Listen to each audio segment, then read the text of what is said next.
Hey y'all, how you doing today? So, last night was a very, very windy night. And I'm kind of reading these in succession. But if you remember in the last one, I talked about how sore I was. Well, I ended up having to take down a canopy tent. So it's got a 10 foot by 10 foot canopy. And then you have two walls and two tents attached to the outside of this 10 foot by 10 foot canopy. And the wind was blowing really, really hard.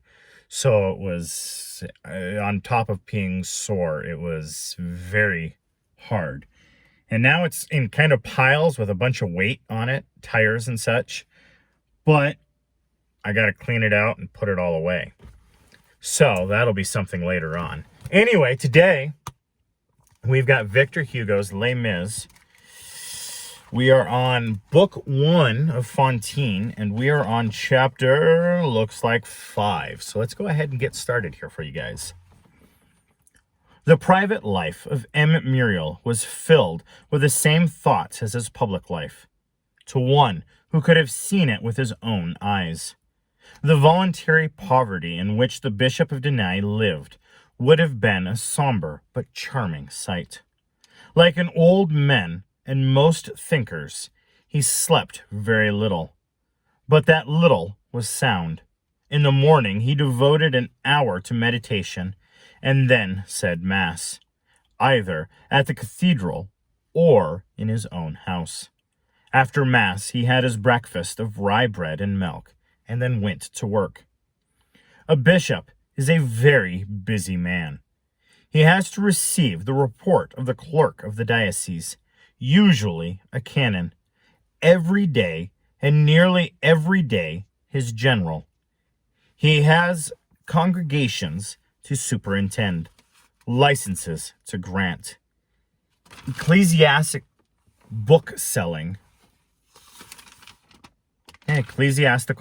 bookselling to examine, parish and diocesan catechisms, prayer books, and so on, instructions to write, sermons to authorize, curates and mayors to help make peace between, a clerical correspondence, an administrative correspondence, on the one hand the government, on the other hand Holy See, 1,000 matters of business.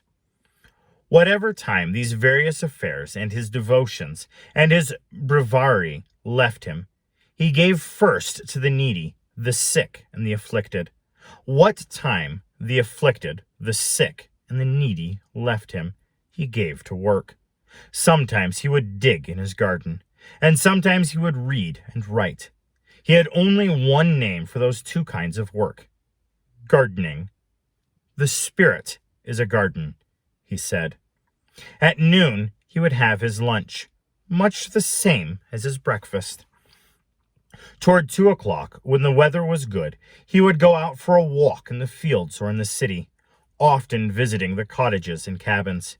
He would be seen plodding along, wrapped in thought, his eyes lowered, leaning on his long cane, wearing his violet quilted cloak, violet stockings and heavy shoes, and his flat tri-cornered hat with 3 golden fringed tassels protruded from its points.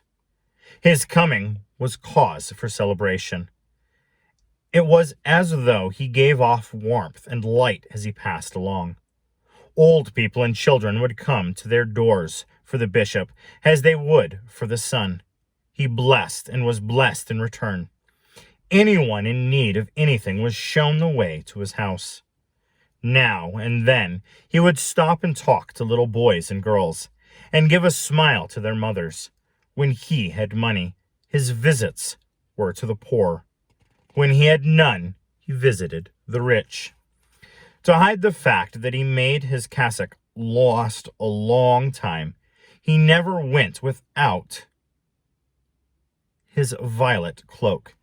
In summer, it was a rather nuisance. On his return, he had dinner, a meal just like his breakfast.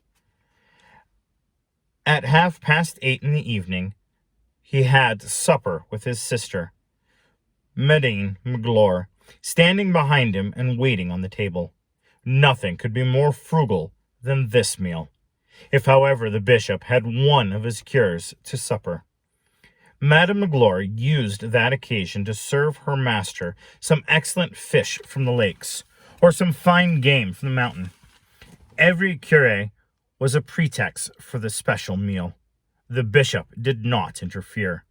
With these expectations, there was rarely more than boiled vegetables, or bread warmed in oil. And this gave rise to saying in the town, when the bishop does not entertain a cure, he entertains a Trappist. After supper, he would chat for half an hour with Mademoiselle Baptiste and Madame Magloire, then go back to his own room and write, sometimes on loose sheets, sometimes on the margin of one of his folios. He was a well-read, even-learned man. He has left 5 or 6 rather curious manuscripts, along them a dissertation on the passage in Genesis. In the beginning, the Spirit of God moved upon the face of the waters. He contrasts this with 3 other versions in Arabic, which has the winds of God blew. Flavius Josephus, who says, a wind from on high fell upon all the earth. And finally, the Chatelaine phrase of Onkelos, which reads, a wind coming from God blew upon the face of the waters. In another dissertation, he examines the theological works of Hugo, Bishop of Plotimus, a great-great-uncle of the writer of this book, and proves that various little tracts published in the last century under the pseudonym of Barleycourt should be attributed to that prelate.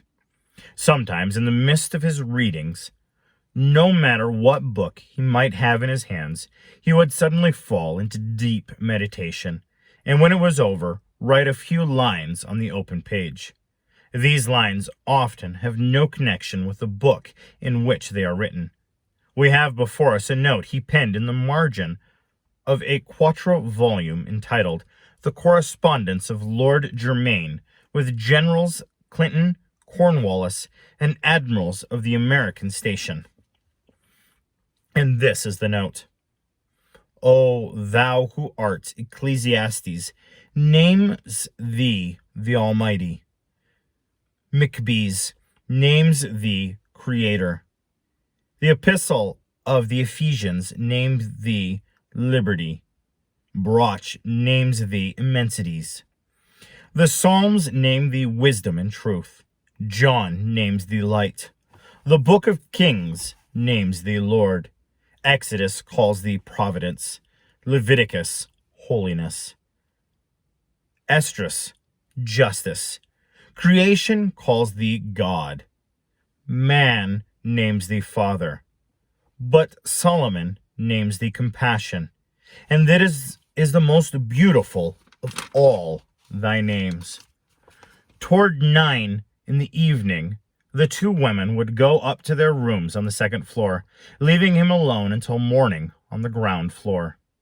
Here, he would give an exact idea of the bishop of the Dining house.